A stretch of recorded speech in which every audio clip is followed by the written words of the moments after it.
77 ans, un sacré bail, s'écrirait ceux qui naissaient à cette même époque d'avril 48 où l'Union des populations du Cameroun voyait le jour, quelque part dans un quartier résidentiel de la ville de Douala. La clique à Salé, Bouli, Onde, entre autres des 12, matérialisait ce désir prononcé de liberté et jetait les bases réalistes du vieux rêve d'un Cameroun réuni et indépendant.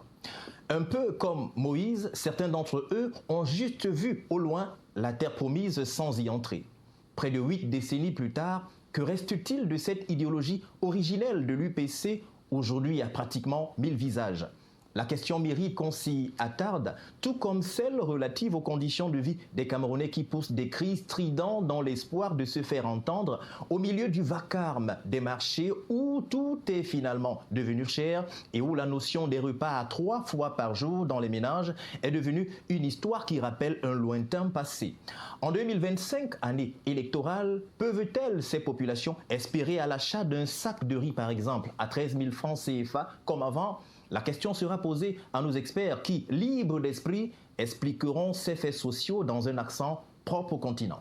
Justement, au continent, un autre nom du Cameroun, rien n'est impossible. La preuve en plein tribunal où en un instant peut se décider le futur d'un prévenu, Atibati justement, un prévenu a renversé la tendance, renversé la vapeur, menaçant, poignard à la main, les magistrats dans un suspense, les mettant justement, nous le disions, dans un suspense, les plaçant pratiquement à la frontière entre la vie et la mort. Les faits et les entrefaits de cette attaque en plein tribunal seront détaillés dans les prochaines 86 minutes. Mesdames, Messieurs, bienvenue à Accent 237.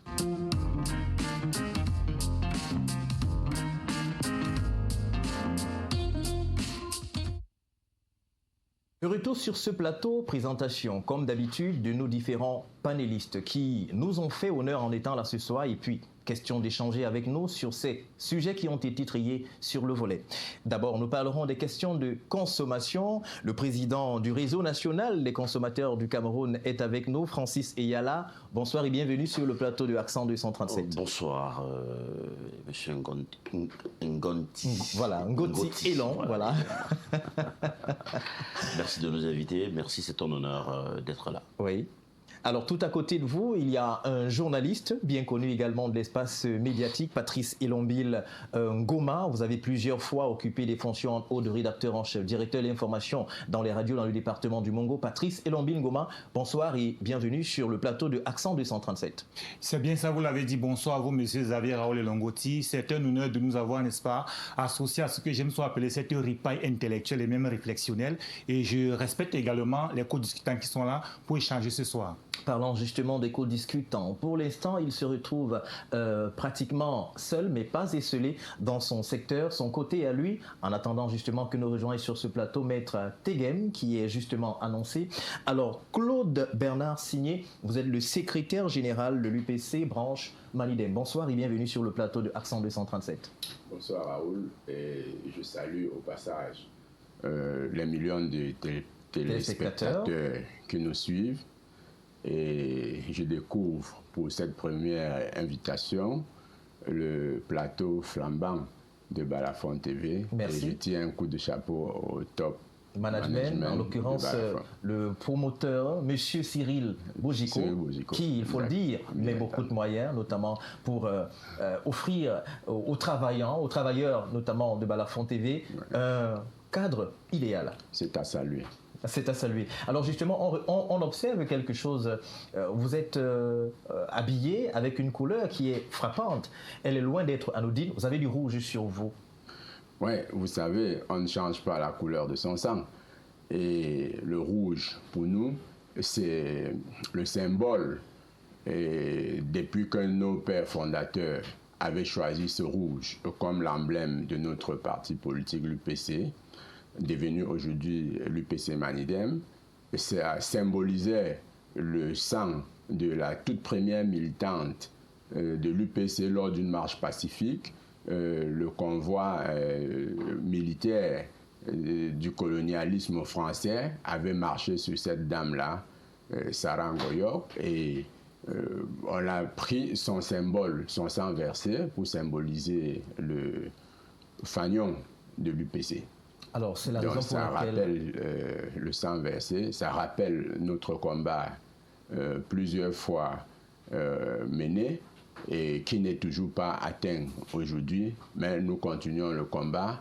Nous disons que les objectifs fixés depuis le 10 avril 1948 ne sont pas atteints et que la génération d'aujourd'hui, comme le disait François Fanon. Oui, Franck Fanon disait, chaque génération découvre sa mission. Soit il l'a rempli. Une partie de notre génération peut choisir de trahir sa mission. Oui. Quant à nous, nous avons choisi de l'accomplir. Merci beaucoup. Alors, nous revenons de plein pied dans ce programme. La première thématique est celle qui parle et qui traite notamment de cette agression que l'on a eue en plein tribunal. C'était effectivement le 7 avril dernier, où un prévenu s'est justement attaqué à une clique de magistrats qui était justement en pleine audience, en train de l'auditionner à la suite notamment de ce verdict qui a été prononcé, une violence inouïe pratiquement, qui sortait pratiquement comme dans un conte de fées ou alors dans un film de science-fiction, mais c'était pourtant la réalité, ce qui a d'ailleurs mis pratiquement sur le carreau ou alors blessé un magistrat, sans oublier d'autres actes de violence qui s'en sont suivis. De retour sur ce plateau, entamons justement ce débat. Patrice Elombi Ngoma, vous êtes journaliste, vous avez suivi de bout en bout cette actualité du côté de Tibati, et avec vous, que s'est-il réellement passé là-bas? Alors, M. Xavier Raoul-Long, il faut dire qu'il faut se transpariter du côté de Tibati. Nous sommes là dans la région de la Damawa. Pour ceux qui nous regardent à l'international, nous sommes bel et bien au Cameroun. Donc, au tribunal de première instance de Tibati dans la Damawa, il y a une certaine affaire qui était rendue correctionnelle, tout au moins ordinaire. Et de l'autre côté, nous avons le substitut numéro 2 du procureur, M. Aboubaka, n'est-ce pas, Yégué, justement, qui a rendu le verdict. Alors, il y a une affaire comme celle-là qui opposait M. Shekarao, n'est-ce pas, Sidi, d'un côté, et de l'autre également, nous avions également un certain, monsieur, on va le dire comme ça, monsieur Dan, n'est-ce pas, qui, après le rendu, j'ai envie de dire comme ça, du procès ou de la sentence, on peut le dire ainsi, n'était pas fier. Donc, sûrement, donc frustré, c'est donc monsieur Dan qui se lève, on ne sait d'où, comment, avec, j'ai envie de dire, un poignard dans la poche, et subitement, on se croirait dans un film d'action, c'est-à-dire que peut-être c'est des dialogues de Jackie Chan, et il a donc souhaité pour poignarder donc le substitut numéro 2 donc, du tribunal de première instance de Tibati, dans la Damawa notamment, monsieur Aboubaka Yégué. Heureusement, monsieur Aboubaka Yégué a eu le réflexe seulement de lever la main et de barrer, même si on peut quand même dire que le poignard lui a pris au niveau du couteau, il sentit. Du coup, au niveau du cou, on va le dire ainsi, c'est très blessé. Et pendant que monsieur Dan, tout au moins, avait pratiqué, on va dire comme ça, son forfait, il ne s'est pas arrêté là. Alors, il y a également monsieur à côté, monsieur Manga Amadou, qui a vu, j'ai envie de dire, la peur ou la mort venir en face. Il a eu juste le temps de prendre la chaise, de viser au niveau, n'est-ce pas, de la face, n'est-ce pas, j'ai envie de dire, monsieur l'agresseur, question de lui perdre un peu de seconde et de prendre les jambes donc à son cou. Arrivé donc à ce niveau, voilà donc comment les gens se sont rués, n'est-ce pas, sur le fautif, ou alors on va dire que le violateur, l'infracteur, si j'entre dans les termes juridiques, et on a dû le maîtriser, conduire au niveau de la brigade territoriale, j'ai envie de dire de Tibati. Or, maintenant, on se pose une question. Laquelle, par exemple? Pourquoi M. Dan, n'est-ce pas, qui est le fautif, on va dire ainsi, a agi ainsi? Est-ce qu'il se sentait peut-être frustré par la sentence du procès qui s'est passé dans ce jour du lundi 7 avril 2025 dernier, et donc on peut donc se poser la question, nous en tant que peut-être le potentiel justiciable ou peut-être le commun des mortels, est-ce que justement maintenant la justice au Cameroun n'est pas bien rendue? Voilà les questions qu'on peut se poser. Mais M. Xavier Raoul Longoti, il savait également que dans nos nombreuses marches en tant qu'investigateur, vous vous rendez souvent compte qu'il y a également un mot qui est apparu dans le vocabulaire typiquement camerounais, la justice populaire. On se pose donc une question, pourquoi la justice populaire? Parce qu'on se rend compte que généralement les populations se plaignent des agresseurs. Nous sommes dans un quartier comme Douala, je ne vous l'apprends pas, où généralement les populations disent que lorsqu'elles arrêtent des malfaiteurs, les remettent aux unités de police et de gendarmerie. Parfois, on voit encore les mêmes malfaiteurs sillonner librement dans les quartiers, peut-être le lendemain lorsque vous avez la chance, sinon ils viendraient vous faire la peau. Et du coup, les populations ont adopté ce que nous condamnons, c'est la justice populaire, parce que nul ne peut se faire justice. Mais je dois également rappeler que dans un pays comme le Cameroun également, on ne peut pas quand même totalement insulter les magistrats. Ça serait comme si on insulterait, j'ai envie de dire, les années de l'INAM, qui est l'École nationale d'administration des magistrature, créée en 1959, n'est-ce pas? C'est comme si on mettait leur travail dans l'eau. J'ai envie de rappeler comme ça deux affaires qui sont très importantes pour nous. Allez-y, Patrice. Par exemple, je peux vous citer par exemple une affaire de 2012 entre M. Marafa Hamidou Yahya, mais je vais commencer d'abord par M. Bapès. Souvenez-vous que le 31 mars 2014, M. Bapès, ministre des enseignements secondaires de l'époque, est quand même arrêté. Alors qu'il est encore en fonction. Et par qui? Une certaine magistrate, Madame Annie Noël Baouni, n'est-ce pas, il faut le rappeler, Batende, qui a quand même pratiqué à l'époque 32 ans de magistrature, qui est grotte dans ses bottes, qui a rendu une justice, je vais dire, parce qu'elle a suivi, j'ai envie de dire, un certain nombre de canevas. Et vous le savez, en passant de l'intime conviction du juge, vous avez vos conscience et la loi qui est d'un côté. Donc elle a envoyé directement M. Bapès par son homme d'alors, au niveau quand même de la prison principale de Kondengui.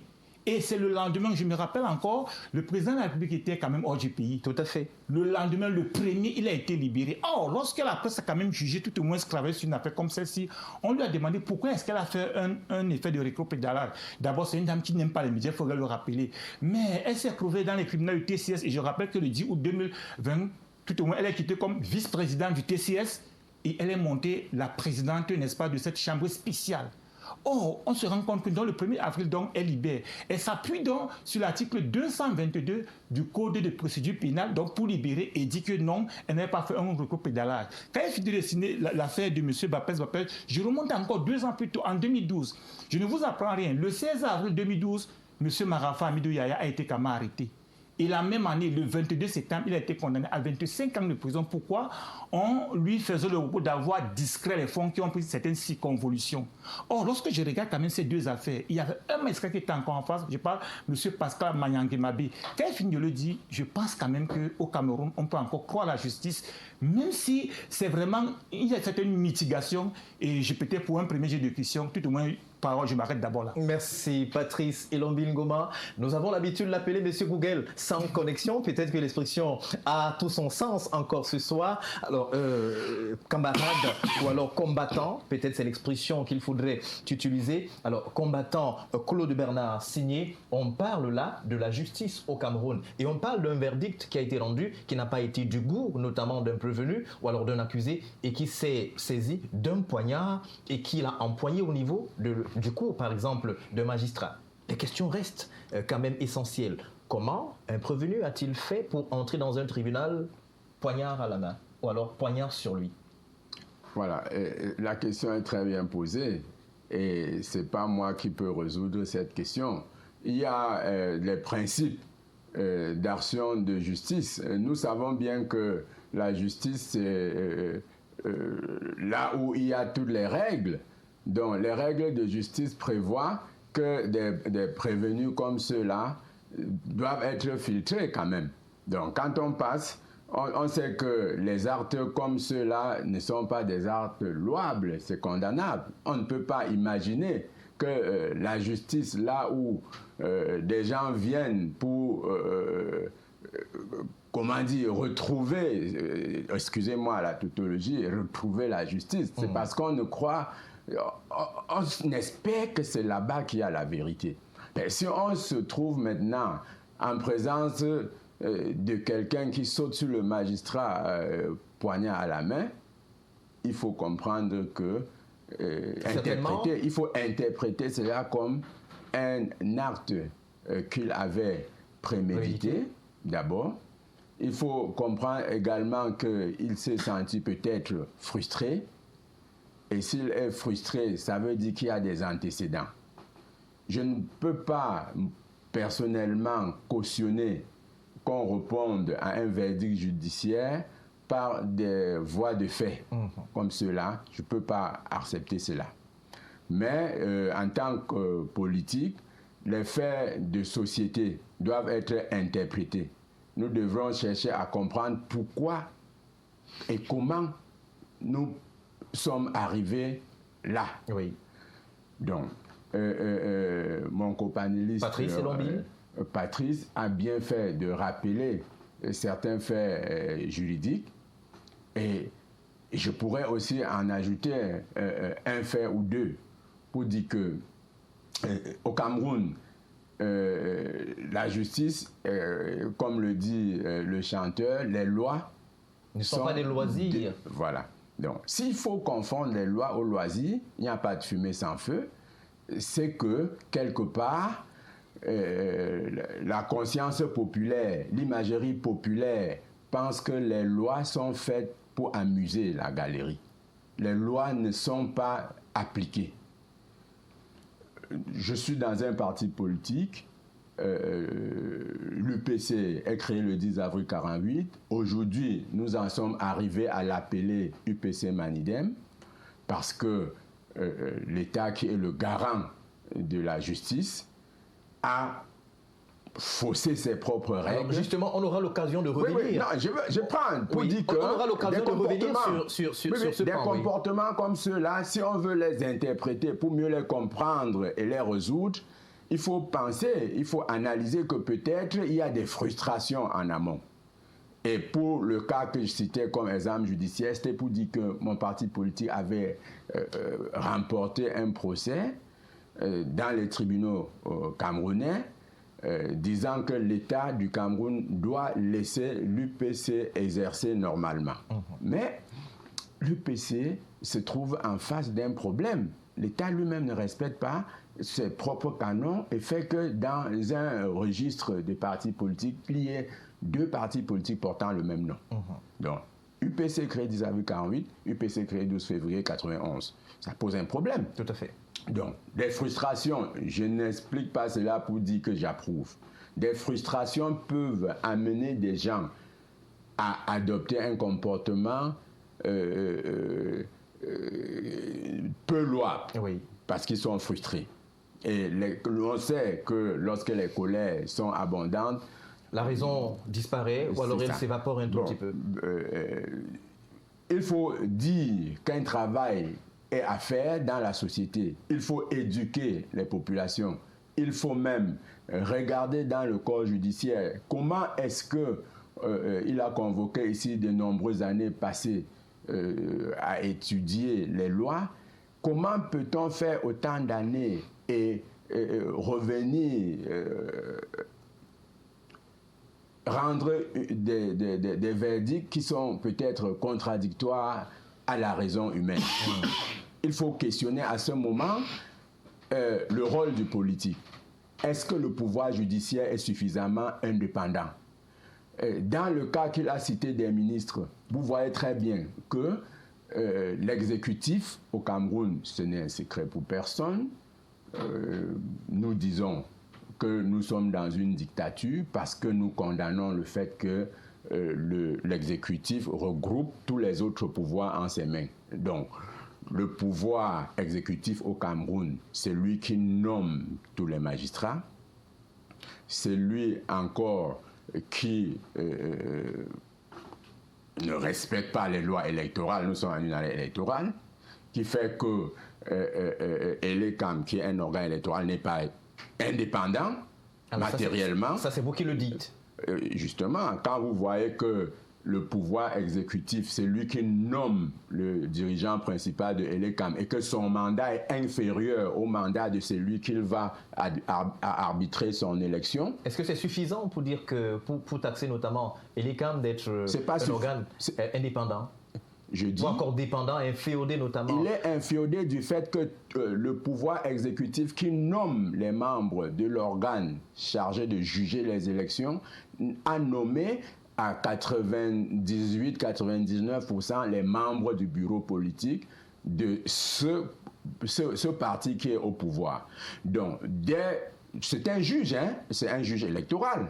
ELECAM, c'est un juge électoral. Donc, des frustrations peuvent amener des gens à poser des actes qui, en temps normal, ne pourraient pas poser. C'est pour ça que j'ai dit qu'il faut interroger le politique pour demander la séparation du pouvoir. Voilà, par exemple, des réponses qu'on peut apporter. Alors justement, l'éducation et séparation du pouvoir. Alors on va très certainement revenir dans la prochaine prise de parole. Vous nous expliquerez ces faits et même ces entrefaits-là. Francis Eyala, vous êtes le président du réseau des consommateurs du Cameroun. Vous n'êtes pas en dehors de la société. Vous ne vivez pas comme une monade. Alors ces faits, en l'occurrence celui vécu le 7 avril dernier du côté du Tibati, ça laisse quand même à s'interroger qu'est-ce qui peut expliquer qu'on prenne autant de courage à s'attaquer à un magistrat, tant il est répandu dans l'imaginaire populaire que le magistrat est cet homme-là qui peut changer le cours de votre vie en une seconde. Alors comment a-t-il pu avoir ce courage, selon vous?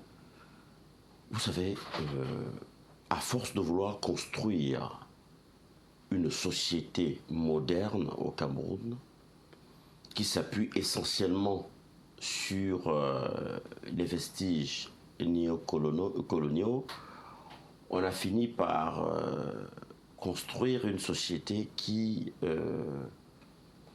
a carrément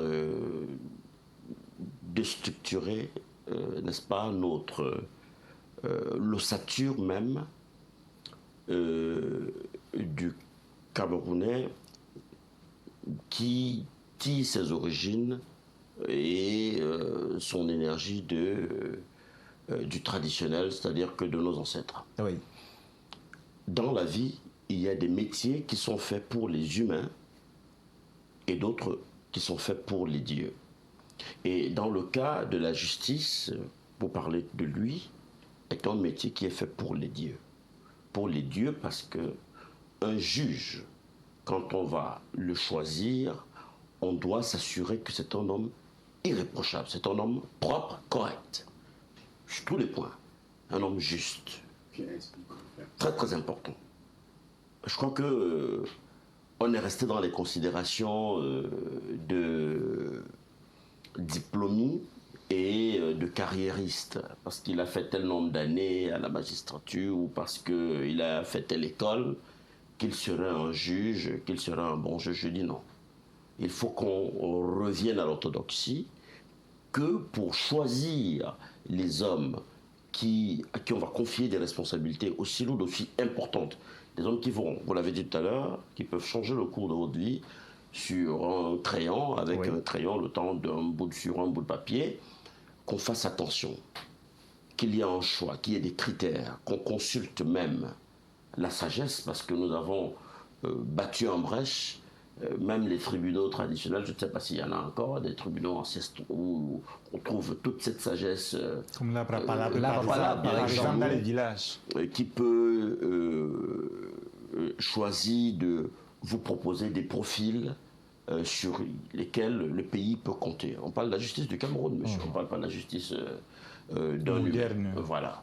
Donc, à partir de ce moment, il faut faire très très attention. Et cela peut amener à avoir un regard tout à fait différent ou autre sur l'incident qui s'est produit dans cette chambre. Pour dire que, en réalité, si vous observez bien, les populations camerounaises, de manière, dans leur globalité, ne croyaient plus en la justice. Il faut le dire clairement. Elles ne croyaient plus en la justice du tout. Mais du tout. Parce que tous les jours, vous avez au moins une personne que vous rencontrez qui vous dit être sous la menace de quelqu'un qui fait usage d'un trafic, soit de pouvoir, soit un trafic d'autorité, soit un trafic d'influence, dans le but soit de lui arracher son bien. Oui. On parle des litiges fonciers où des terrains de plus en plus sont arrachés aux gens. Carrément, vous avez votre bien, quelqu'un arrive, il dit qu'il va prendre et il prend. Et vous faites 10 ans dans une juridiction et vous n'avez pas gain de cause. Vous allez même trop en besogne, mais vous n'avez pas de suite. C'est-à-dire votre dossier est comme un serpent de mer qui évolue et qui monte la tête à un moment et qui rentre en sous-marin et après évolue encore et monte la tête à un moment et tout. Que des renvois. Alors, vous avez parlé de 10 ans, Francis Eyala. Et dans un article publié par nos confrères de Cameroun Web, nous apprenions justement que le magistrat, malheureusement, qui a été roué de coups et qui s'en est sorti avec de graves blessures, est taxé notamment comme monsieur 10 ans. Alors, dans cet article que nous avons exploité, il ressort que les populations se plaignent de ce que ce magistrat, à chaque fois, était toujours porté à donner des sanctions allant du 10 ans. Mais quelquefois, quand 10 ans devient véritablement la règle, est-ce que, pour revenir à ce que vous disiez, les magistrats en ce moment prennent la mesure notamment de ce que leurs décisions peuvent faire sur la vie d'un être humain? Je ne pense pas, mais c'est toute la question. Je vous dis que c'est l'un des problèmes sur lesquels il faut clairement s'appesantir. Moi, je pense qu'il faut refaire notre justice.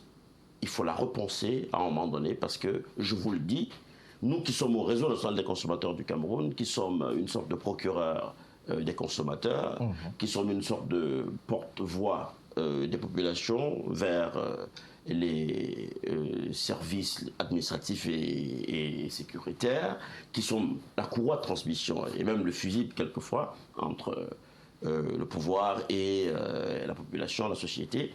Nous vous disons que, en guise de plainte, de récrimination qui arrive à notre hauteur, je vous assure qu'on va d'injustice en injustice. Et nous pouvons comprendre ce genre de geste. Ce qui a été fait aux yeux des humains que nous sommes est condamnable. Nous allons tous dire que non, vraiment, c'était excessif, et il n'avait pas à le faire, et tout, c'est répréhensible. Oui, c'est la loi des humains.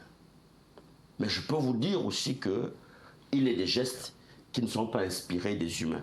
Mais qui sont inspirés du Dieu. Parce que, vous avez dit, comment il fait pour arriver avec un poignard? Alors, ça, c'est toute la question. Laissez-moi arriver. Oui. N'a-t-il pas été filtré? Comment il fait?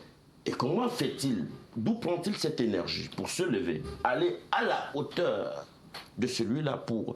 C'est un signe aussi, ça peut être un message pour dire, faisons attention, parce que les populations, peut-être qu'elles sont en train de passer un message en disant on ne va plus se laisser faire. Oui. Vous nous réglez notre compte ici, nous pourrions vous régler votre compte aussi. Donc il faudrait que les gens fassent très très attention et se disent, quand on veut prendre la décision, une décision sur la vie d'un individu, d'autrui, de quelqu'un, qu'on fasse aussi un monde honorable en se disant qu'il faut vraiment que cela vale la peine. À côté, et pour revenir à ce qu'il disait tout à l'heure, on fait du 2 poids 2 mesures. Oui. Mais madame, monsieur, il y a une dame qui a été abattue par un, je dis bien abattue à bout portant par un sous-préfet, quelque part dans notre pays. Oui. Voilà. Et à qui on a donné 5 années d'emprisonnement avec sursis. Pendant ce temps, il y a également le cas le plus récent, notamment Diane Yango, je n'arrive même pas jusque-là. A été condamné à 5 ans avec sursis. Là encore, on est entre 52 000 francs. Là encore, on est entre civils. 79,27. Mais là, on parle encore de 2 civils. Je vous parle des affaires qui impliquent des officiels et des civils. Comme ce procureur ou ce magistrat et ce monsieur Atibati. J'attire votre attention sur ce que monsieur de la Lokunje n'a eu que 5 ans d'emprisonnement avec sursis. Et c'est très bien, c'est super. Et il y a une famille qui a perdu une femme, une jeune fille, à la fleur de l'âge, 23 ans à peine, qui avait de l'avenir.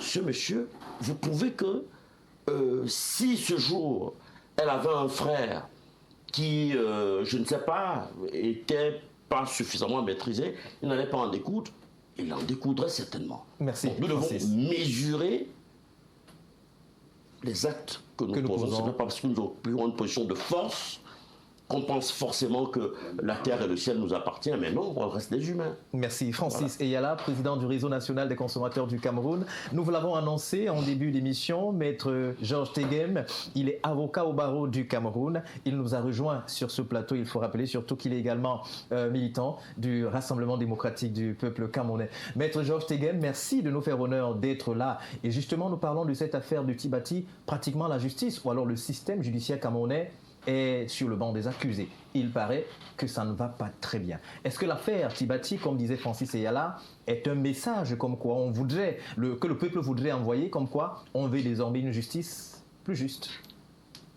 Déjà, merci de m'accueillir. Bonsoir au panel, bonsoir aux millions de téléspectateurs et merci d'accueillir le RDPC. J'ai écouté effectivement quand je regagnais le plateau.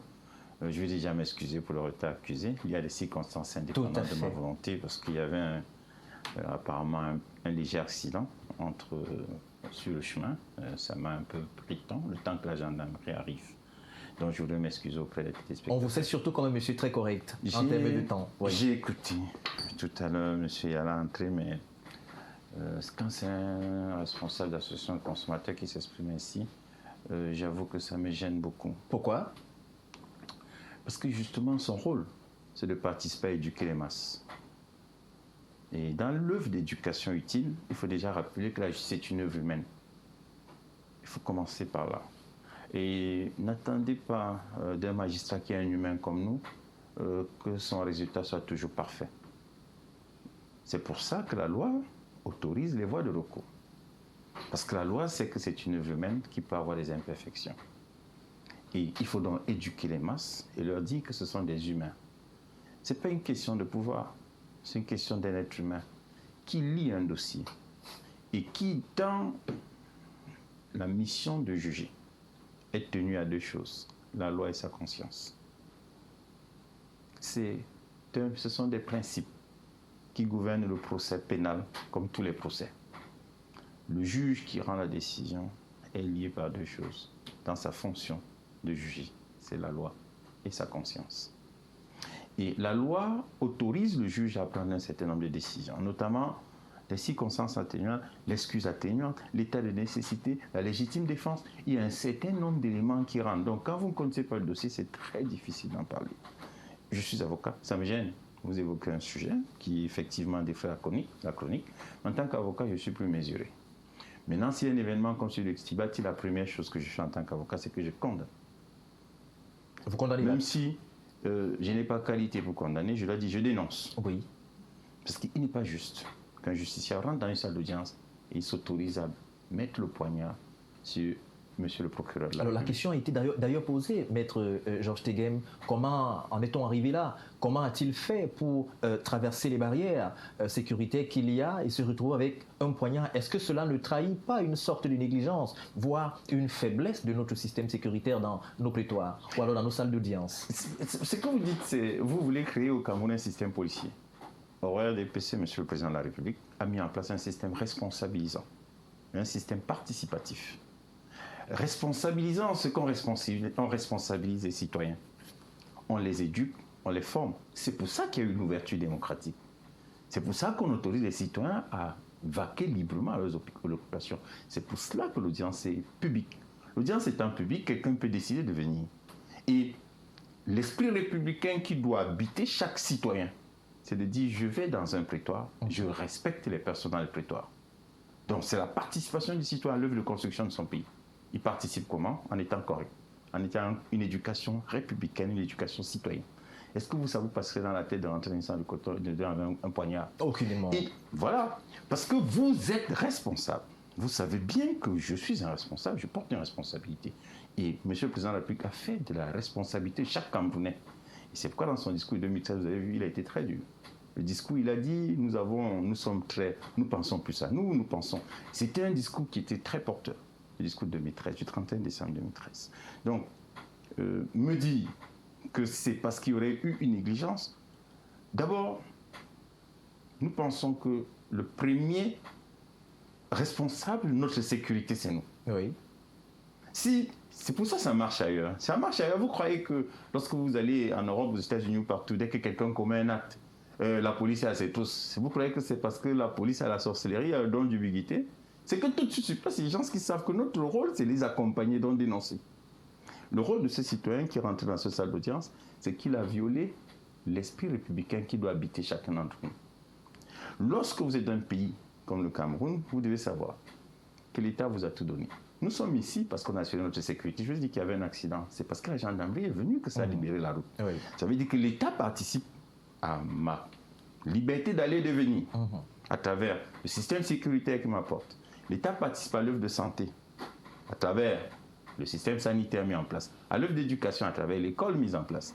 Maintenant, moi, mon devoir, c'est de rendre à l'État ce que l'État m'a donné. C'est mon devoir en tant que citoyen camerounais. Donc nous pensons que ce citoyen qui a commis cet acte doit normalement le regretter et doit s'excuser auprès de la communauté nationale. Et nous pensons qu'une procédure judiciaire, en principe, même s'il bénéficie de la présomption d'innocence, doit être ouverte. Et le droit sera dit. Nous espérons que le droit sera dit conformément à l'acte qui a été posé et que des responsables, des consommateurs ne viendront pas dire que c'est que le droit a été justement. Donnez-moi une seconde. Alors, allez-y pour réagir. Parce que, Maître Teghem, la justice n'est pas une œuvre humaine. La justice est une œuvre de Dieu. C'est Dieu qui rend justice. Et quand cette justice-là doit s'exprimer par des humains parce qu'ils doivent articuler Ils sont inspirés. l'œuvre de Dieu, ils doivent s'en référer. On l'a vu avec Très souvent. si vous permettez, par exemple, le cas de Salomon, par Voilà. exemple. Nous devons faire très très attention. C'est à ce niveau que je dis que je pense, et je le crois fermement, que ce qu'il s'est passé peut être un signal d'alerte. Ça peut être un message.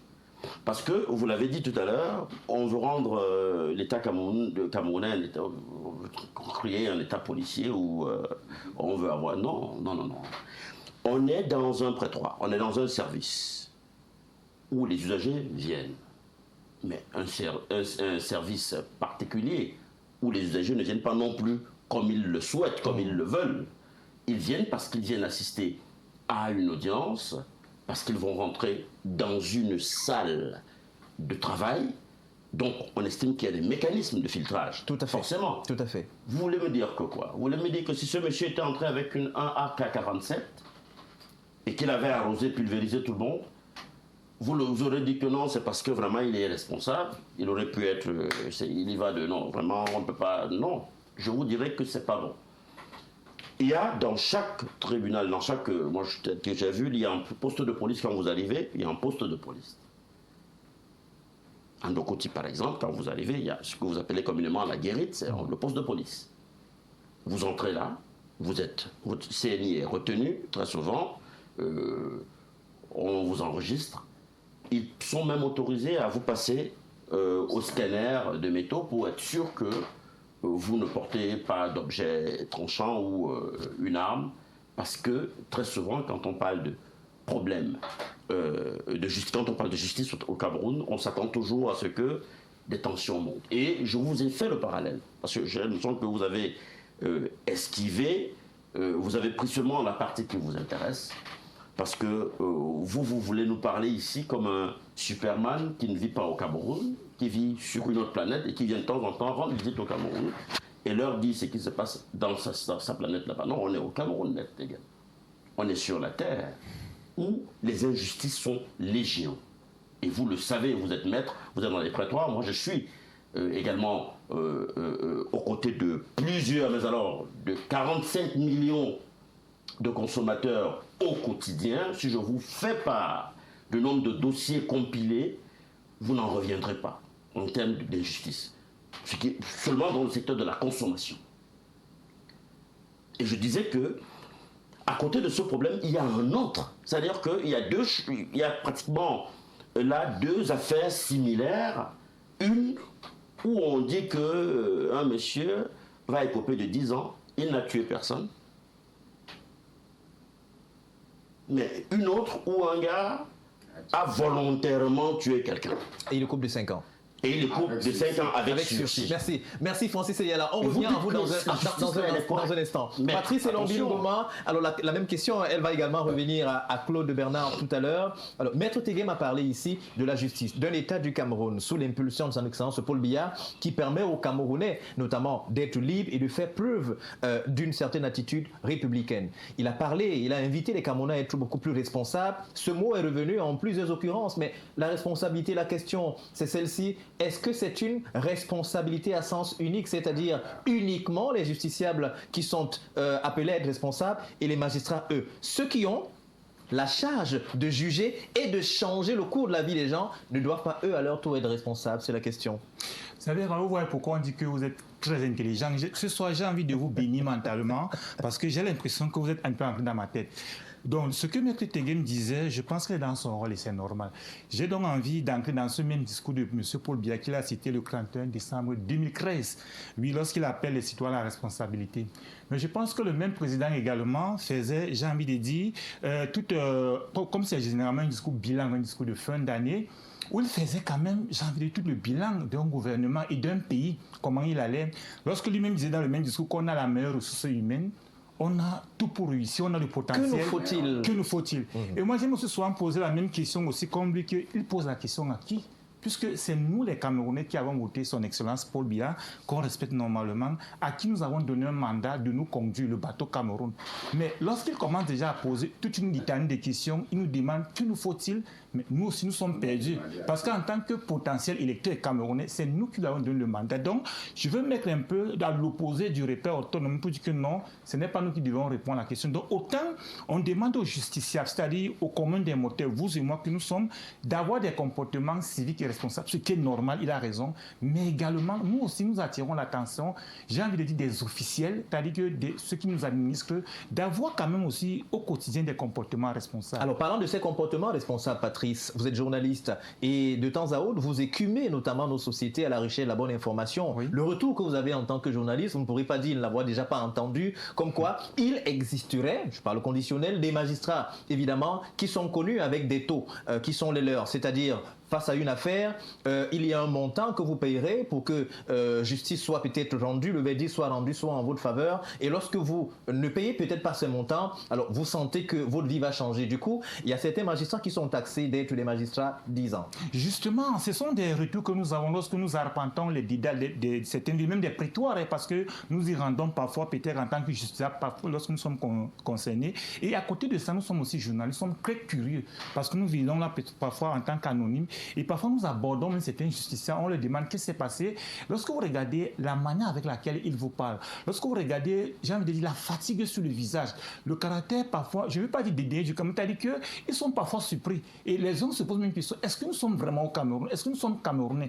Est-ce qu'il n'y a pas une justice? Je ne vous apprends rien. Sur un certain Jean Lafontaine dit que selon que vous serez blanc ou noir, les jugements de la cour vous rendront tout au moins puissant ou misérable, les jugements de la cour rendront blanc ou noir. Donc, il y a quand même cette dichotomie entre la société camerounaise et quand même ce qu'on appelle quand même les gens d'en haut. Donc, on ne peut pas le nier. On le rappelle encore tout à l'heure. Vous voulez dire que lorsque Maître Tegem développait son argumentaire, vous le classez parmi quels gens? Les gens d'en haut? Je ne le classe pas. Les gens d'en bas? Je ne le classe pas. Vous avez aussi présenté une calculatrice du RDPC, donc je peux donc comprendre. Donc, quand il vient de le dire, mais on a cité le sous-préfet de la Lokoundji ici, qui avait volontairement utilisé quelque chose. Je n'ai pas envie de réveiller les vieux fantômes. Oui. À côté de ça, ce n'est pas le seul cas. Vous savez, il y a même parfois, vous apprenez que vous avez des magistrats qui donnent quand même, j'ai envie de dire, de véritables coups de poing à certains prévenus, comme si, je ne sais pas s'il y a le karaté qu'on enseigne aussi déjà à l'INAM, peut-être on fera aussi des recherches dans ce sens, mais j'ai envie de dire que lorsque vous regardez la société camerounaise aujourd'hui, M. Zavi, nous avons quand même peut-être arpenté la ville de Douala,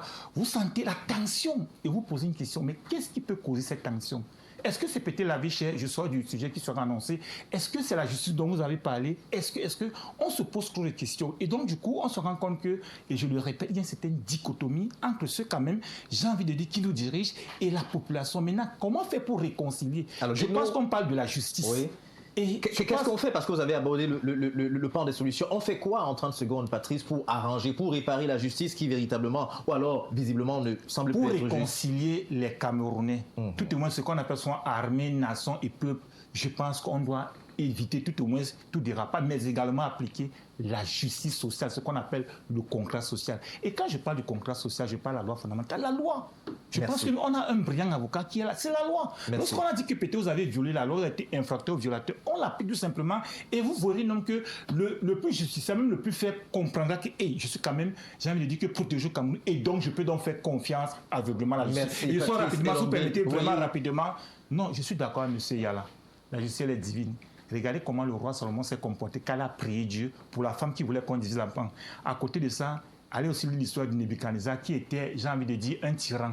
Comment est-ce qu'il a fini? Je n'en sais rien. Merci Patrice. Elombi Ngoma, Claude Bernard Signé, nous allons pratiquement sortir de cette thématique, mais qu'est-ce qu'il faut faire aujourd'hui pour réparer, remettre la justice camerounaise sur les rails, si tant il est que dans votre développement précédent, on a semblé voir qu'il y a beaucoup de lacunes, voire des tares dans notre système judiciaire? Bien entendu. Et j'avais déjà commencé à proposer quelques solutions, notamment la division du pouvoir qui est encore à faire au Cameroun parce que les 3 ordres du pouvoir sont aux mains de l'exécutif. Ça, il n'y a pas de débat là-dessus, tout le monde le voit.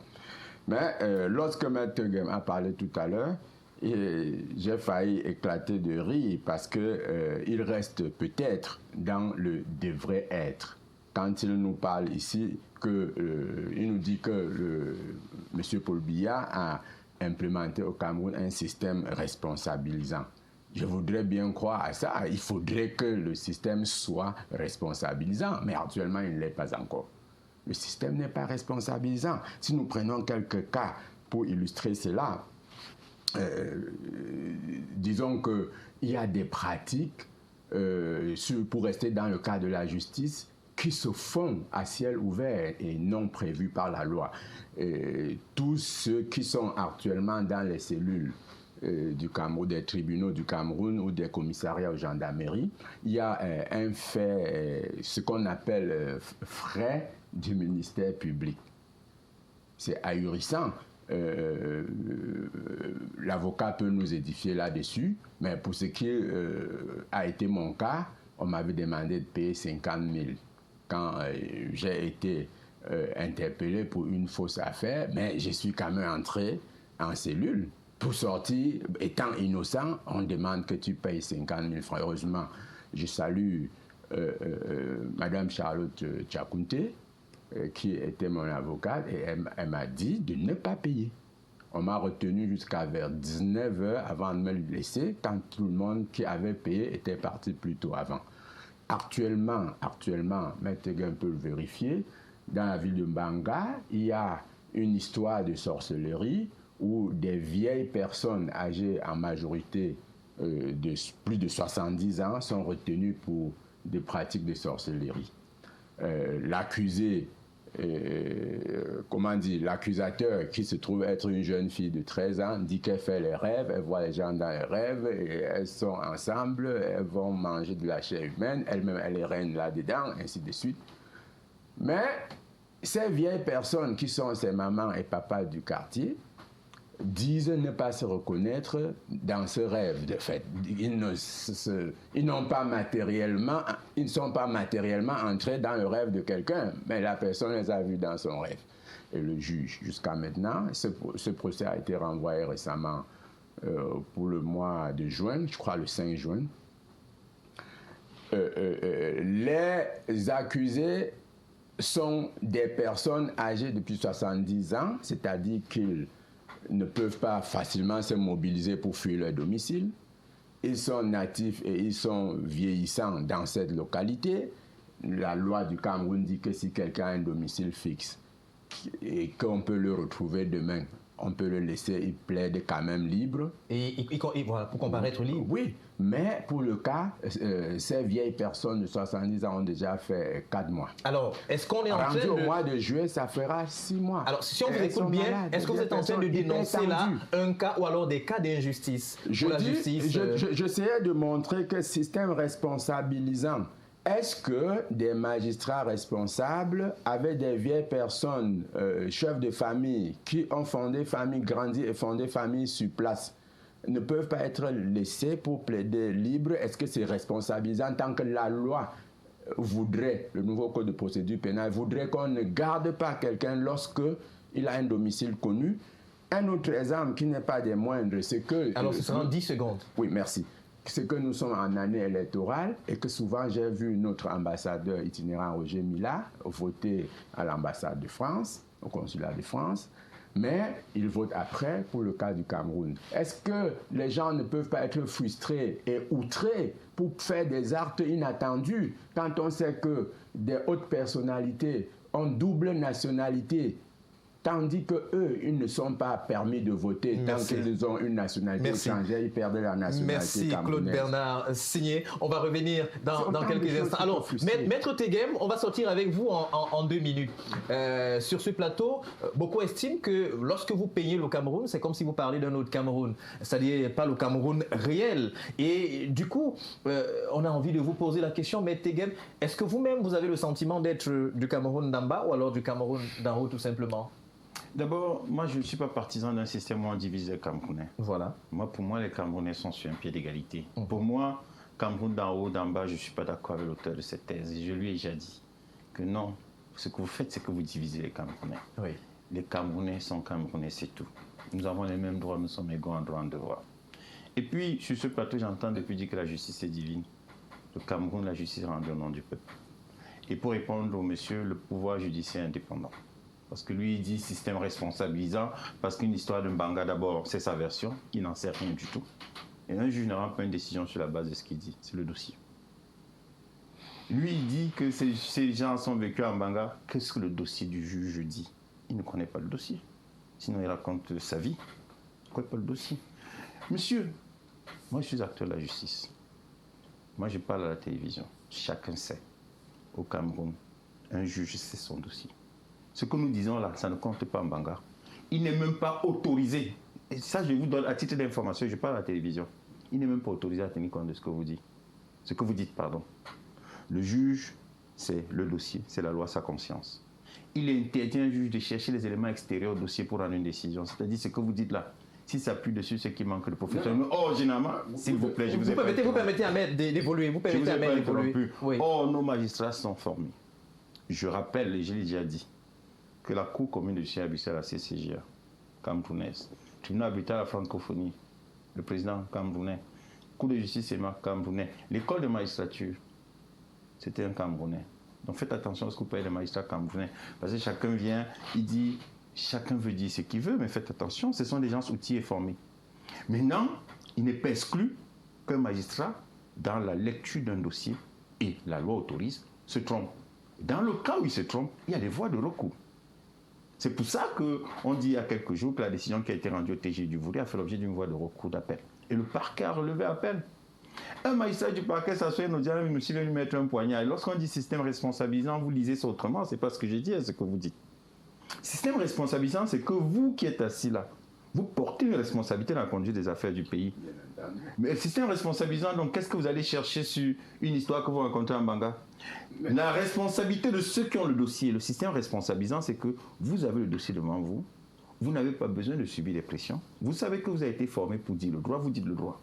C'est ça le système responsabilisant. Le système responsabilisant, c'est que monsieur et Ada ne viennent pas ici, alors que la République compte sur lui.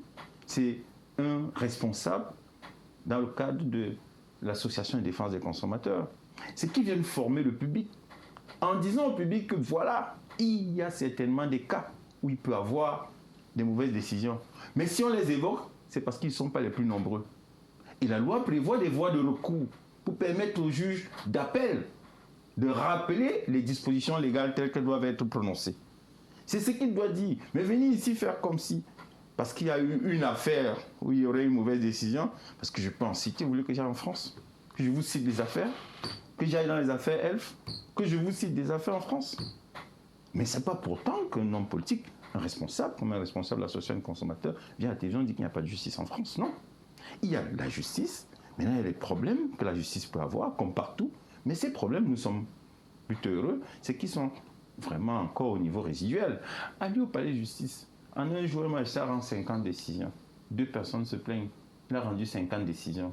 La justice était rendue dans 50 dossiers. Vous savez, vous avez dit même tout à l'heure que les gens vont en justice parce qu'ils ont des problèmes. L'audience est publique. Quelqu'un se balade dans le côté, il n'a rien à faire, il entre l'audience, il suit une audience, il suit un dossier, il rentre chez lui. C'est ça l'audience publique. Donc, venez me dire ici que parce qu'il y a eu une affaire, la justice est divine, vous vous trompez, cher monsieur. Merci. Merci. Non, on est malheureusement pris par le temps parce qu'il faudra. Alors, justement, je voudrais dire à s'il vous plaît. Écoutez, vous avez Francis Eyala, juste 20 secondes. Et vous serez la seule personne à prendre la parole. Sinon, on risquera de se retrouver dans une ritournelle. Alors, on y va. Je dis avec Tegem que c'est l'affaire qui est sur la sellette. C'est pas moi qui ai mis cette affaire en vie. D'ailleurs, c'est une affaire qui défrait la chronique. Et on en parle énormément. L'objet de notre débat. Tout à fait. Je n'ai pas décidé d'en parler. On est venu, on a trouvé que c'était utile parce qu'il fallait justement former les Camerounais pour reprendre l'expression de Maître Tegem. La deuxième chose, je pense que, oui, vous parlez des propositions en rapport avec les réformes à la justice camerounaise. 10 secondes, oui. Oui, mais écoutez, entre autres réformes, il faudrait que, il parle tout le temps de formation, nul n'a dit ici que les magistrats ne sont pas formés. Il parle des décisions rendues, nous ne disons pas que les décisions ne sont pas rendues dans 50, dans 48 dossiers sur 50. Mais c'est quel genre de décision? Merci Francis. On parle de corruption, on parle surtout du fait que la justice doit aussi pouvoir davantage. On est communautariste. On est communautariste. Merci, nous devons Francis. mettre sur Merci. pied Merci. le tribunal. Je voudrais, donnez-moi ça encore 5 secondes, s'il vous plaît. Allez-y. Vous savez, il y a quelque chose qu'on ne retrouve pas beaucoup dans notre justice, c'est la conciliation. C'est aussi la conciliation. Il y en a, hein, mais je dis qu'elle n'est vraiment pas à l'ordre Merci. du jour, Alors, de merci. manière continue. Merci, c'est suivi. Il y a le Francis. fait qu'on ne s'appuie pas sur Nos bases traditionnelles, c'est suivi. Merci beaucoup. Merci beaucoup, Francis Eyala. Alors justement, nous allons très rapidement nous retrouver du côté de la régie parce que c'était une thématique qui est inscrite à l'ordre du jour. Nous revenons sur les pas de ce 10 avril 1948. Vous le savez tous, où le parti l'Union des populations du Cameroun fut créé dans un groupe, notamment de 12 personnes ou alors de 12 personnalités. Nous l'avons dit dès l'entame de cette émission. Alors, quelques méandres notamment de cette création et surtout ce parti qui semble aujourd'hui être véritablement divisé comme un arbre à plusieurs branches. Quelles peuvent être les causes de cette ramification? Nous allons écouter ce reportage signé Fon René Marquez.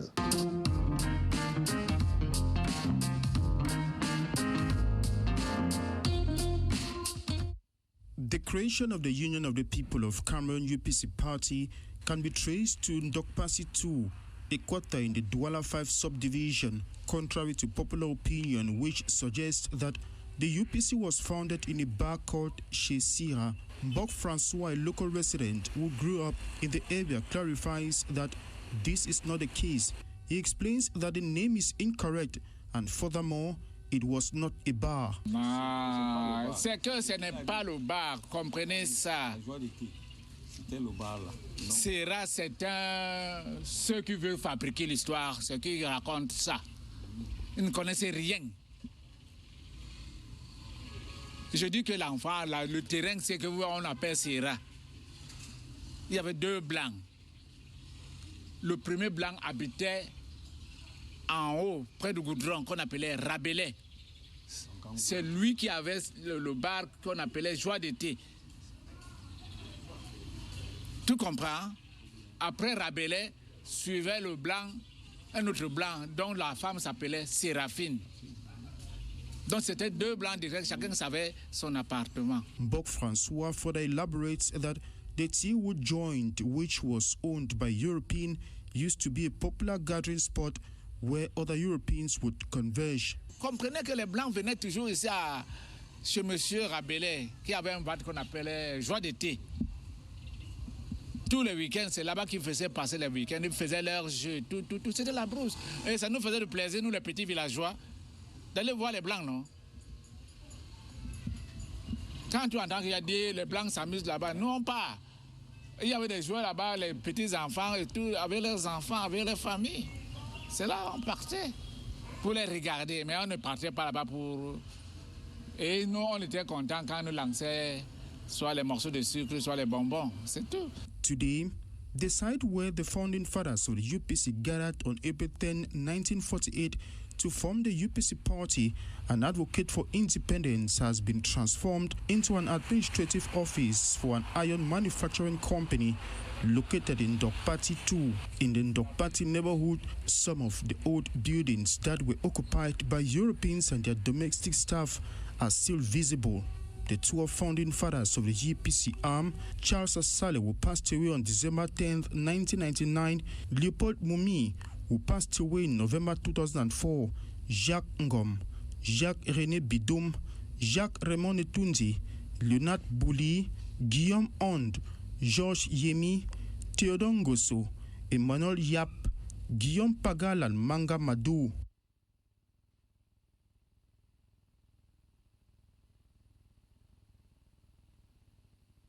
Alors nous revenons sur le plateau avec vous, monsieur le secrétaire général de l'UPC Manidem, Claude Bernard Signé. Depuis 1948 à aujourd'hui, c'est pratiquement plusieurs ramifications de l'UPC qu'on a. L'UPC qui au départ était un parti pratiquement socialiste et qui avait un objectif bien précis, c'est-à-dire rassembler, réunir les Camerounais qui étaient sous mandat britannique et français et justement militer pour l'indépendance du Cameroun. Aujourd'hui, on note l'UPC tendance effectivement Balibenkote, l'UPC tendance professeur Baïbek, l'UPC Polypot, et puis il y a l'UPC Manidem. Finalement, vous cherchez quoi? Que reste-t-il de l'UPC? Merci. Ce que je peux dire, c'est que, en effet, l'UPC, créé le 10 avril 1948, n'est pas divisé. Mais, comme je vous l'ai dit à l'entame de l'introduction de nos débats aujourd'hui, il se trouve, et ça se rapporte au sujet que nous avons traité tantôt, il se trouve que l'État du Cameroun ne respecte pas ses propres lois. Vous savez, il y a un registre des partis politiques. Tout comme pour les impôts, il y a un répertoire des sociétés.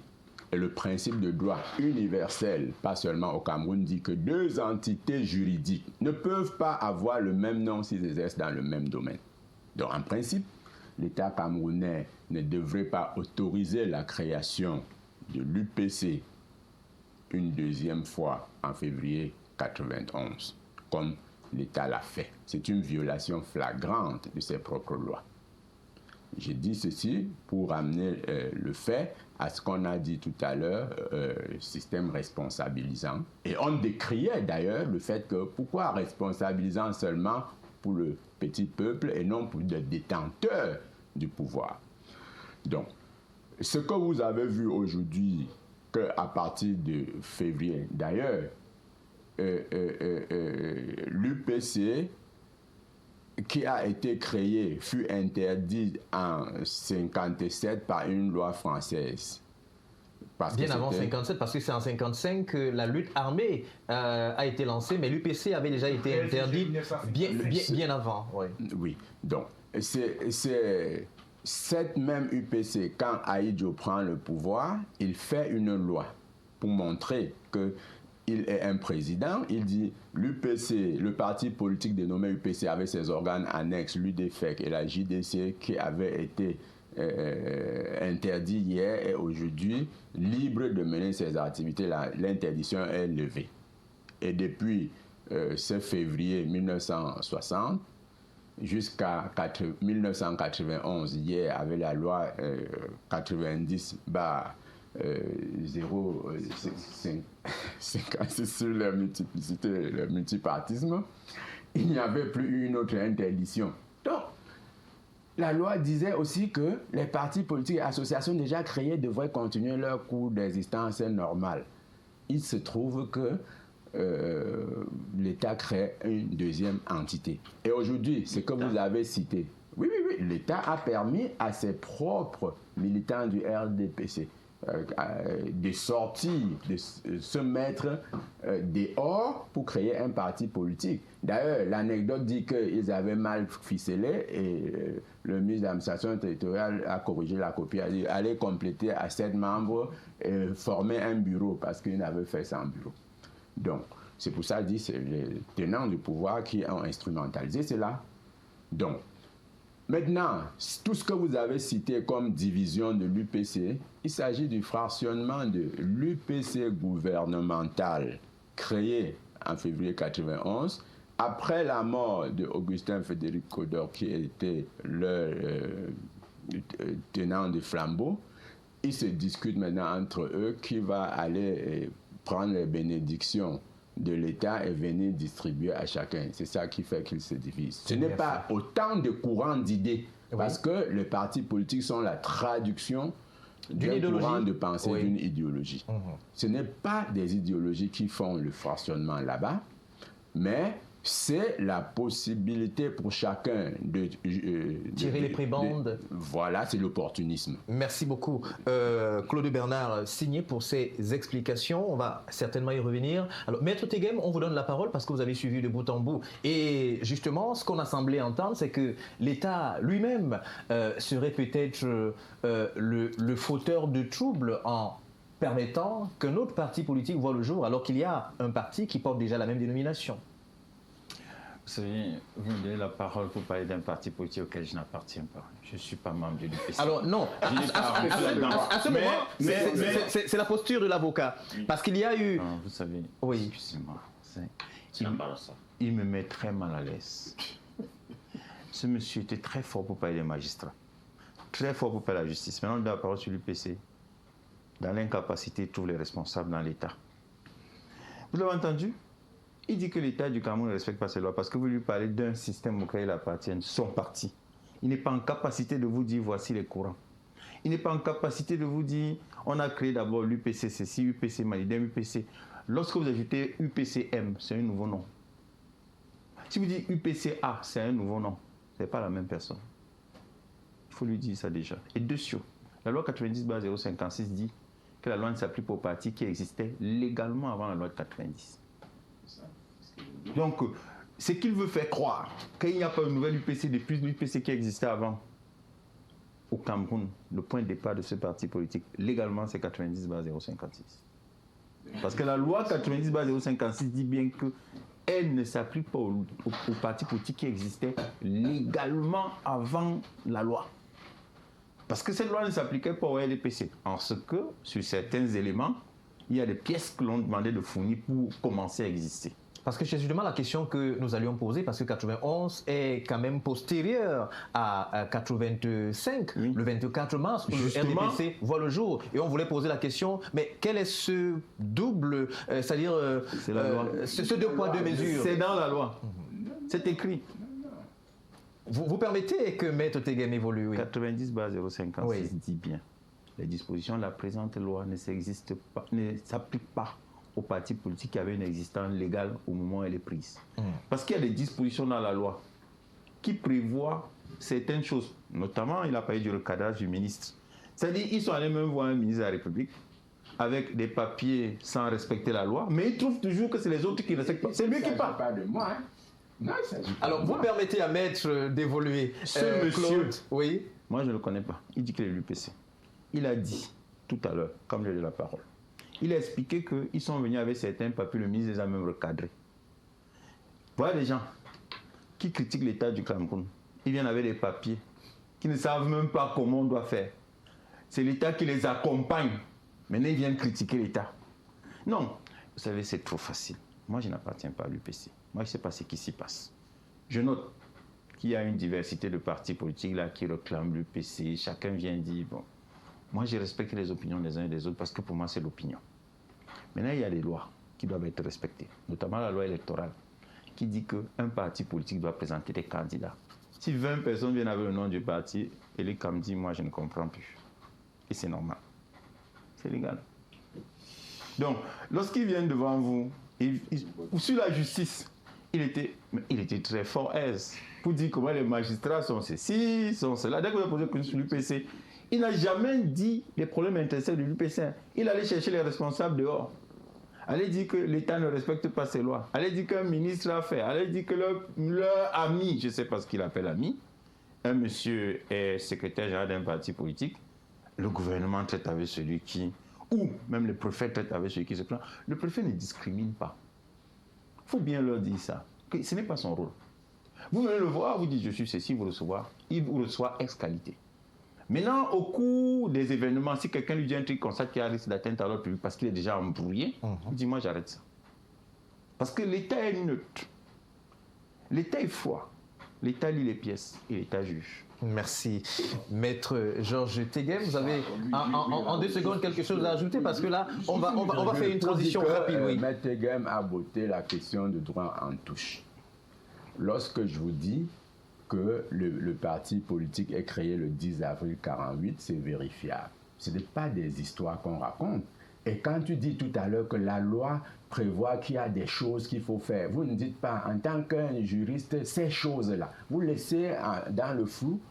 La loi s'appliquait au RDPC parce que déjà créé depuis 1948 sous le nom de UC, qui s'est transformé en 66 sous le nom de UNC et s'est encore transformé en 84 sous le nom de RDPC. 85 sous le nom de 24 RDPC. mars, à Bamenda. Sous le nom de RDPC.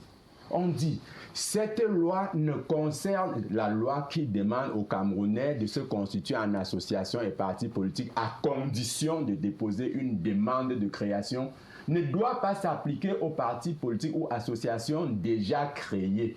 Voilà, c'est quelque chose que tu dis là. Merci, merci. Alors, on va justement pas s'attarder. Ce n'est pas ce que la loi dit. On ne va pas s'attarder, mais parce que justement, ayant une existence légale. Alors, nous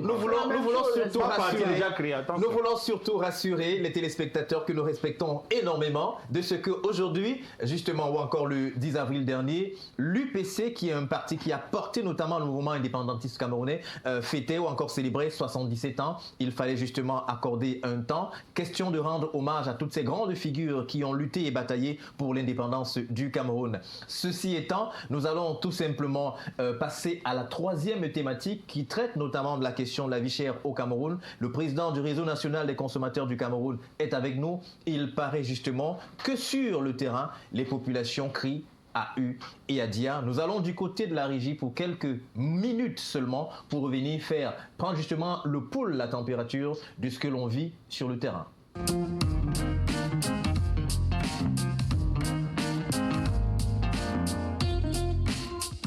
Parce que le boucher cherche le revirement des situations. Il faudrait qu'il puisse récupérer le minimum qu'il a dépensé au marché de bœuf.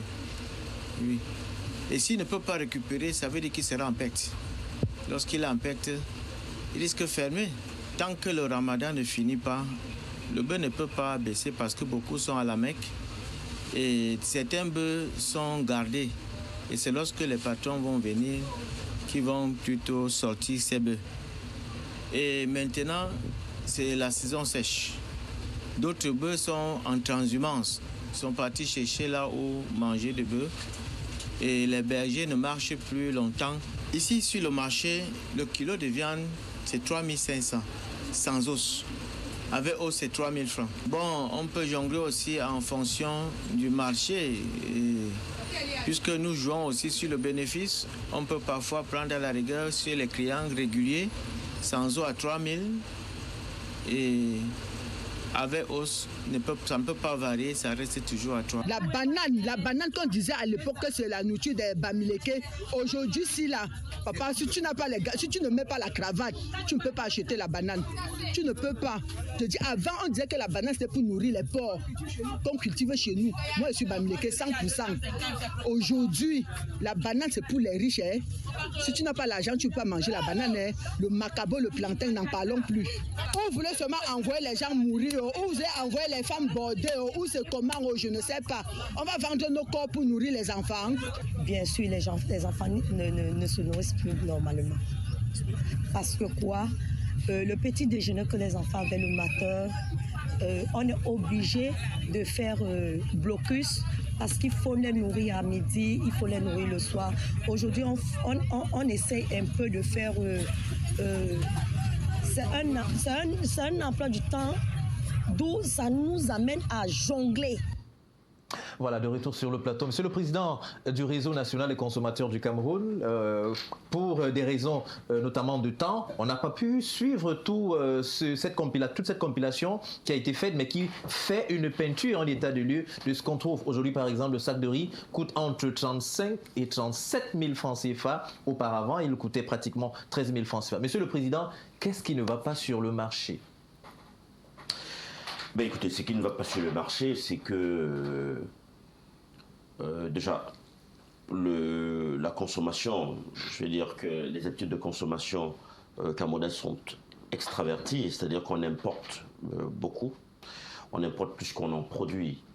C'est un problème qui se pose avec acuité, c'est-à-dire que pour amener les Camerounais aujourd'hui à pouvoir véritablement sortir du marasme de la vie chère, il va falloir que le Cameroun réinitialise 5 piliers et de façon urgente pour permettre que le panier de la ménagère soit totalement sécurisé. Ces piliers sont connus de tous. Lesquels on peut rappeler? L'agriculture en premier ressort. Ensuite, vous avez l'énergie. Si vous avez l'agriculture, ça veut dire que vous avez les denrées locales produites donc, en masse. Donc tout le monde peut s'alimenter. Il y a l'énergie. Avec l'énergie, on lance l'industrialisation. Les différents secteurs se mettent en mouvement. Troisième levier, vous avez le transport. Vous devez pouvoir maîtriser le transport sur tous les segments maritimes. C'est très important. À l'époque, on avait nos bateaux. Aujourd'hui, on n'en a pas. Camship. Voilà, avec vos propres navires, vous baissez considérablement le coût des marchandises parce que l'État joue un puissant rôle de régulation en utilisant ses propres instruments pour alimenter le pays, le marché local. De votre point de vue, est-ce que vous avez l'impression que l'État semble jouer les sourds ou alors les aveugles avec tous ces piliers dont vous venez de citer? Est-ce que ce n'est pas connu en haut lieu? Non, c'est tout à fait bien connu. Pourquoi ça ne marche pas? Ben, ça ne marche peut-être pas parce que il y a un ensemble de mots avec M-A-U-X. Voilà, donc qu'il faut interroger. Est-ce qu'il y a une question d'irresponsabilité à l'opposé de la responsabilité dont parlait Maître Tegem tout à l'heure? Je n'irai pas jusque-là. Et je pourrais le dire dans une certaine mesure. Mais ce que je veux dire, c'est que il y a longtemps qu'on a pensé que il fallait rester à l'import parce que l'import permettait de vivre. Mais en réalité, tout le monde le constate aujourd'hui, l'import est géré par qui? Est géré par des gens qui n'ont pas le droit de faire des affaires, qui n'ont pas le droit de faire du commerce ou d'autres activités que de gouverner. Quel genre? Les fonctionnaires, c'est de ça que vous parlez? Leur rôle, c'est de gouverner, c'est de veiller à ce que l'administration se porte bien et de s'assurer que les textes sont appliqués et que tout le circuit fonctionne parfaitement. Normalement. Aujourd'hui, ils ont des prêts, non, quasi partout, ils sont actionnaires. Partout, ils sont détaillants, ils sont importateurs. Et ça plombe les choses. C'est-à-dire que nous sommes rentrés dans un système où tout le monde vole. Tout le monde est... C'est-à-dire que on ne peut pas penser avoir un seul Camerounais crédible en réalité. Dans toutes les structures, dans toutes les sphères, de la plus basse. C'est-à-dire que le petit qui vous vend la pomme de terre en façonnant un faux seau, hein, c'est-à-dire qu'il met un petit seau dans le grand seau et vous met quelques pommes de terre, vous voyez un sac de 15 litres, un seau de 15 litres, vous êtes sûr que la pomme, vous l'avez 15 litres, alors qu'en réalité, il n'en a mis que 5 litres, parce qu'il a déjà... Mais il vous vend au prix de 15 litres. Donc je veux dire que ce mécanisme, cette façon dans laquelle nous sommes rentrés de manière totalement enracinée, le vol, à tous les niveaux de la sphère ou de la structure sociétale, fait que on ne peut pas arriver à de bien meilleurs résultats. Or, et vous l'avez dit tout à l'heure, tout le monde sait ce qu'il faut. On a mis de côté les plans quinquennaux.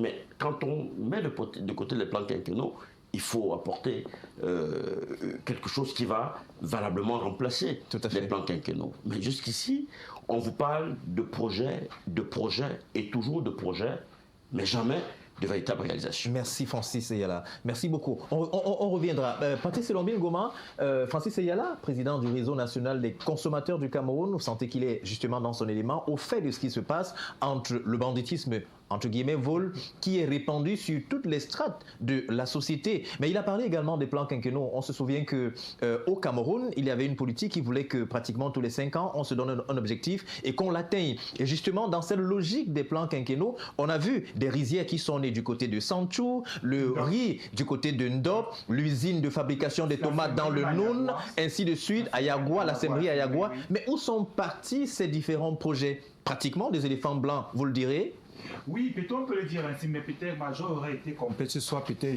j'aurais été angélique et sous ma vie laissé peut-être intervenir sur l'affaire de l'UPC. Mais là n'est pas le problème. Passons donc au panier de la ménagère, comme on l'avait dit. Moi, je pense qu'aujourd'hui, de plus en plus, ce qu'on appelle panier de la ménagère est devenu le sac plastique de la ménagère. Parce qu'il faut le dire également, sans ménagement, hein, j'espère que vous ne vivez pas au ciel sur Jupiter. Vous vivez sur cette même planète que nous, monsieur Xavier Raoul Longoti. Parce que parfois, vous et moi, nous arpentions d'abord en tant que journaliste d'investigation. Parfois, il vous arrive d'acheter peut-être quelques fruits au bord de la route et vous criez pourquoi ça a augmenté. On vous dit que parce que aussi nous devons faire un certain nombre d'investissements et donc de la responsabilité sociétale. Ce que je veux dire, c'est que lorsqu'on prenait un pays comme le Cameroun, qui pour moi est respectable à l'échelle nationale, et je suis Camerounais, je ne suis pas clair. À l'échelle internationale, vous oui, dire. mon pays est respectable. Le Cameroun, c'est 7,2 millions d'hectares de terres arables, laborables, cultivables. Prenez ce que vous voulez. Alors, parlant de cette terre, on se souvient que l'agronome Bernard Ndjonga faisait état de ce que le Cameroun avait les 7 catégories de terres arables qui existent dans le monde. Oui. Mais pourquoi on meurt de faim, Patrice? On meurt de faim parce que je peux vous assurer que le poisson peut être dans l'eau, mais il a soif. Comment cela? Donc, lorsque je parlais donc du Cameroun qui a 7,2 millions d'hectares de terres cultivables, c'est quand même plus que la Malaisie. La Malaisie qui fait partie du giron ou alors de la siglaison MSTH, c'est-à-dire la Malaisie, Singapour, Taïwan, Hong Kong quand même. Est-ce que vous voyez quand même comme ces pays ont évolué? À côté de ça, je me projette au-delà même de l'Union européenne. Je prends un pays comme l'Allemagne. C'est presque la même chose. Mais si je reste donc au Cameroun, vous avez parlé des plans quinquennaux, c'est-à-dire on se donnait des objectifs atteints pour 5 ans. Pourquoi on ne les atteint pas? On ne les atteint pas peut-être parce qu'on a eu des chocs exogènes. C'est-à-dire, je parle de la crise économique, qui n'est pas qu'un fait uniquement réflexionnel, uniquement du Cameroun, mais à l'échelle mondiale. Mais je dis en interne, qu'est-ce qu'on fait pour adoucir ces chocs-là? Est-ce qu'il y a des politiques? Oui, il y a des politiques. Mais posons-nous une question. Pourquoi les gouvernements se plaignent? Je me rappelle, aujourd'hui, on parle de plus en plus de la MIRAP, c'est-à-dire la mission de régulation des prix en matière de première nécessité, c'est-à-dire le plantain, le macabo. J'ai vu une fois en côté au niveau de la Campos, c'est-à-dire qu'il y a des sortes de hangars où on met des gens, on vend peut-être 2 croix, on dit que non, vous n'en pouvez pas prendre plus de 2 croix. Et du coup, on me pose la question. Pourquoi on ne peut pas produire alors que je viens de vous dire qu'on a autant de terres arabes? Je vais vous projeter dans le passé, parce qu'on parlait des plans quinquennaux. Où est passé la Sodencam, la Société de développement d'une CAM? Tout au moins, je savais mon ami Mbang de Baza du côté d'une CAM. Qu'est devenue la MIDEVIV, la Mission de développement des cultures vivrières? Qu'est devenu le FONADER, le Fonds national de développement rural? J'ai envie de rentrer en Konsamba, la fête du café. Vous en connaissez autant plus, sinon vos parents ou Konsamba vivraient. C'est vrai, on me disait que c'était les fonds des expatriés. Mais je me dis, lorsqu'on regarde tout ça aujourd'hui, il y a quand même des politiques. Le Sénégal a dû s'enfermer, dit que bon, on a tel problème à Blaïwad, voilà ce qu'on va faire. On se donne 5, on se projette, comme vous l'avez dit. Mais on a eu l'arachide à profusion. Mais pourquoi ne pas faire la même chose au Cameroun? Et donc, je rentre encore dans l'ancien discours. On a tout pour réussir. Mais qu'est-ce qui nous empêche? Est-ce que c'est une ressource qui n'est pas qualifiée? Si elle est qualifiée, mais je vais donc faire maintenant comme quartier. Est-ce que c'est entre guillemets le mauvais cœur? Donc, M. Xavier Raoult, peut-être pour ne pas monopoliser la question, oui, la vie est de plus en plus chère. Je dis, ce n'est pas peut-être seulement le fait des hommes, il y a des politiques et il y a assez de moyens. Sinon, lorsque vous restez chez vous, vous écoutez des éditions de journaux où des gens détournent quand même des milliards sans transpirer. Vous vous demandez, est-ce qu'on ne peut pas prendre cet argent-là, on injecte dans des plans quinquennaux? Je prends par exemple des tracteurs. Oui, est-ce que l'AMD ne vous a pas donné, par exemple, j'ai envie de donner, oui, des tracteurs ici pour faire des assemblages et faire l'agriculture? Oui. Aujourd'hui, vous nous racontez que vous êtes quand même à la 3e génération. Je vous pose une question. Est-ce que vous avez fini même d'avoir la première génération? Merci Patrice. Je sors donc Ngoma. Merci. Merci Patrice. Maître Tegem, on vous a vu sourire lorsque Patrice Elombil faisait un déroulé. Il nous a pratiquement plongé dans l'histoire. Mais on a faim aujourd'hui dans un pays qui a un potentiel agricole énorme. Qu'est-ce qui peut expliquer là? Ce n'est peut-être plus l'avocat ou alors le militant du RDPC, mais c'est le parent quand même, ou encore le mari d'une épouse et le parent, le père des enfants qui regardent la télé en ce moment. Moi, je crois que la première chose, je l'ai dit, hein, c'est la responsabilité des uns des autres. Est-ce qu'on n'est pas suffisamment responsable? Il a dit tout à l'heure que quelqu'un met un seau, il met un seau. C'est justement la participation à l'œuvre de construction. C'est un manquement. Et vous, justement, qui avez une expression qui nous fascine, une république exemplaire en construction. Est-ce que là, on est en train de sortir de cette république exemplaire en construction, mais la construction, c'est justement que le représentant des associations des consommateurs, il leur dit, vous devez construire en ne faisant plus ça. La construction, c'est la responsabilité qui est attendue de chacun. Et moi, je suis un peu embêté parce que lui qui représente les consommateurs, qu'il aille chercher le transport alors que le président de la République a pris un texte pour réduire de 80% le coût des transports. Le coût CAF sur le transport des produits importés. Le président a pris un décret il y a 5 ans qui est applicable, mais il parle du transport alors que le transport, le coût est réduit. Et non, c'est que lorsque l'on s'exprime, moi je veux bien, c'est l'opinion. Mais je veux bien que l'on dise aux citoyens ce qui se passe. Lorsqu'on vient ici dire qu'il y a les terres arabes, je suis d'accord, mais vous savez vous-même qu'on a donné des hectares à quelqu'un pour cultiver le cacao quelque part, vous avez vu les réactions. Vous le savez. Ça veut dire qu'il y a même un problème de nous-mêmes. Et ceux qui se sont opposés, on ne peut pas dire qu'ils ont tort. Il convient de les comprendre, de les entendre et chercher à savoir de quoi il est question. Oui. Mais est-ce que le gouvernement qui avait voulu donner ces terres pour la production d'une matière première qui devait permettre de fabriquer le chocolat, est-ce que le gouvernement n'avait pas bien pensé? Donc, il y a un problème, et ce n'est pas un seul problème.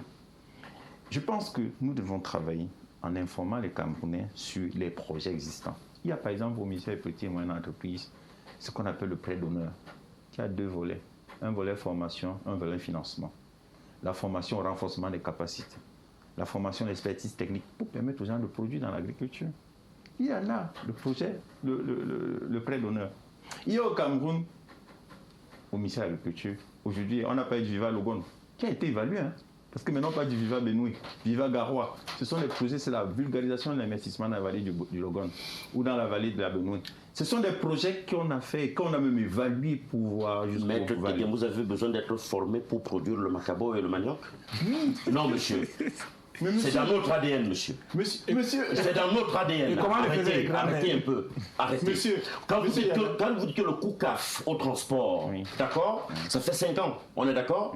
Alors en 5 ans, on a baissé ou alors on a augmenté? Le coût de la vie a augmenté ou il a baissé? Répondez par oui ou non. Il a augmenté ou il a baissé? Alors, non, mais il faut arrêter. Non, c'est suivi, monsieur Francis Eyala. Je vous dis que vous racontez, vous blasphémez, monsieur. Non, ça va, c'est bon. C'est la méthode de moi. C'est suivi. Écoutez, je suis un homme de terrain. Faites attention. C'est suivi. C'est suivi, Francis. Je suis régulièrement sur le terrain. C'est suivi, Francis Eyala. C'est pas des conneries. Alors, justement. Le prix a baissé ou il a augmenté en 5 ans au Cameroun? Ce n'est pas un débat. Maître Tégué me répondez. Ce n'est pas un débat entre Francis Eyala et... Je m'en tiens à ce que vous avez dit. Oui. Lorsqu'on baisse le coût du transport, lorsque quelqu'un augmente le prix alors qu'il a bénéficié du coût de transport grâce au décret de l'État, c'est la responsabilité de qui? Alors, qui est irresponsable? Arrêtez les affaires de responsabilité. Merci beaucoup. Où sont les structures? Alors, Francis Eyala, c'est bon. Francis Eyala. Où est la métrologie? Francis, où est le service qui s'occupe des prix? Très bien, Francis. Ils sont où, monsieur? Alors, on revient. Ils sont là. On revient. Vous les voyez? Claude, justement, on se rend compte qu'il y a des prix qui flambent sur le marché et ça nous amène à poser cette question.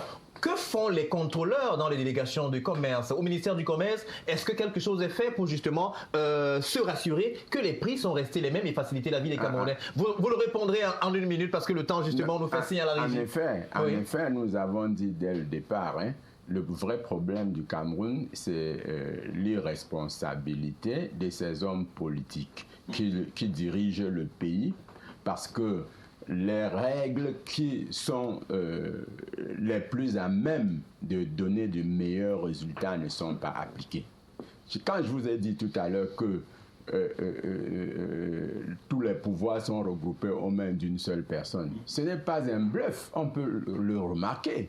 Donc, quand Maître Gum est là, et lorsqu'on lui pose un problème de droit parce qu'il est juriste, il botte en touche pour dire que je raconte des histoires. C'est le cas maintenant, à ma conclusion, de dire à ceux qui nous ont écoutés dès le début qu'en réalité, pour le cas de non-respect de loi que j'ai cité en parlant des partis politiques, il y en a 2 UPC. Mais quand nous avons fait recours au tribunal... Merci beaucoup. Non, je viens. Il y a un numéro en ligne. Oui, merci beaucoup, Maître Tégué. Je voulais montrer également que si les politiques qui administrent le Cameroun n'étaient pas tournés vers l'extérieur pour assumer les destins du néocolonialisme, on faudrait encourager la production locale. Francis Eyala, merci beaucoup d'avoir accepté notre invitation. Patrice Elombile Ngoma, vous êtes journaliste. Merci d'avoir été là. C'est un plaisir d'être là, de tout le monde de contribuer, n'est-ce pas, pour le développement de nos quotidiens. Et l'éducation des masses. Alors, Maître Tegem, nous vous disons infiniment merci parce qu'on sait que vous sortez d'un voyage et vous avez fait des pieds et des mains, comme on le dit vulgairement, pour être avec nous. C'est une marque de respect et de considération. Merci infiniment, Maître Tegem. Merci de m'avoir convié. Merci. Le RDPC vous remercie. Et dites à ce monsieur qu'on est en train d'implémenter l'impôt substitution. Merci à Claude. Ça ne reste qu'un merci. Puisqu'on ne voit pas comment Claude ça s'implémente. Bernard Signé, il est le secrétaire général de l'UPC Manidem. Mesdames, Messieurs, vous comprenez combien le plaisir est le nôtre de vous savoir à l'écoute et surtout assis bien installés dans vos fauteuils bien feutrés tous les dimanches pour suivre ces programmes et surtout aborder avec nous ces sujets croustillants qui traitent de la vie du quotidien, de la vie du petit Camerounais. On espère justement que vous en avez certainement pris la graine ce soir. Évidemment, on met fin à cette autre livraison. On vous donne très certainement rendez-vous dimanche prochain lorsqu'il sera 20h. À dimanche.